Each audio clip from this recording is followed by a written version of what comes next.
আচ্ছা, আমরা কি এমএস এক্সেলেও এমএস অ্যাক্সেসের মতো যে কোনো ডেটার ভ্যালিডেশন লাগাতে পারি? মানে কি? মানে হচ্ছে আমরা যদি এক্সেলে কিছু লিখি, ভুল কিছু লিখি, তাহলে সেটা নেবে না? এরকম কি হতে পারে এমএস এক্সেলে? হ্যাঁ, হতে পারে। তাহলে চলো সেটাই তোমাদের আজকে দেখিয়ে দিই। যেমন আমি এখানে ফোন নাম্বার লিখতে চাই। ফোন নাম্বার সাধারণত 10 ডিজিটের হয়ে থাকে, তাই তো? আমি যে ঘরের মধ্যে ভ্যালিডেশন লাগাতে চাই বা রেস্ট্রিকশন লাগাতে চাই সেই ঘরটুকুকে সিলেক্ট করব। সিলেক্ট করার পরে আমরা চলে যাব ডেটা ট্যাবে। ডেটা ট্যাব থেকে আমরা ক্লিক করব ডেটা ভ্যালিডেশন এই অপশানে। ক্লিক করলেই আমরা ফার্স্ট অপশান পেয়ে যাব, ডেটা ভ্যালিডেশন ক্লিক করব।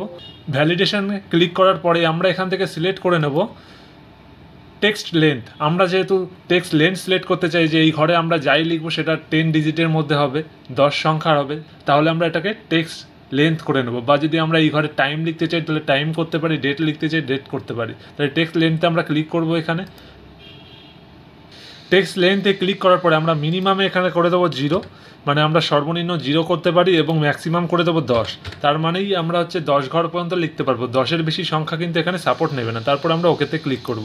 এরপর যদি আমরা এখানে 1 থেকে 10 পর্যন্ত লিখি 1 2 3 4 5 6 7 8 9 0, তাহলে কিন্তু আমরা এটা সাপোর্ট নেবে। কিন্তু আমরা যদি এখানে 1 থেকে 10-এর বেশি কিছু লিখি, যেমন ধরো 1 2 3 4 5 6 7 8 9 8 5 6, মানে 10-এর বেশি কিছু লিখি, এরপর কিন্তু সেটা আর সাপোর্ট নিচ্ছে না, তাহলে একটা এরর শো হচ্ছে। তাহলে এতে কিন্তু আমাদের ভুল হওয়ার সম্ভাবনাটা কমে যাবে। তাহলে আশা করি তোমরা এমএস অ্যাক্সেসের মতো এমএস এক্সেলও ডেটা রেস্ট্রিকশন লাগাতে পারবে। আর এই ভিডিওটা যদি ভালো লেগে থাকে অবশ্যই তোমাদের বন্ধু বান্ধবীর সাথে শেয়ার করতে ভুলবে না। আর বাংলায় কম্পিউটারে বিভিন্ন টিপস পাওয়ার জন্য Excel, MS Access, PowerPoint সব কিছু যদি শিখতে হয় তোমাকে অবশ্যই আমাদের চ্যানেলের সাথে যুক্ত হয়ে থাকতে হবে। তাহলে অবশ্যই আমাদের চ্যানেলটিকে সাবস্ক্রাইব করে রাখতে ভুলবে না।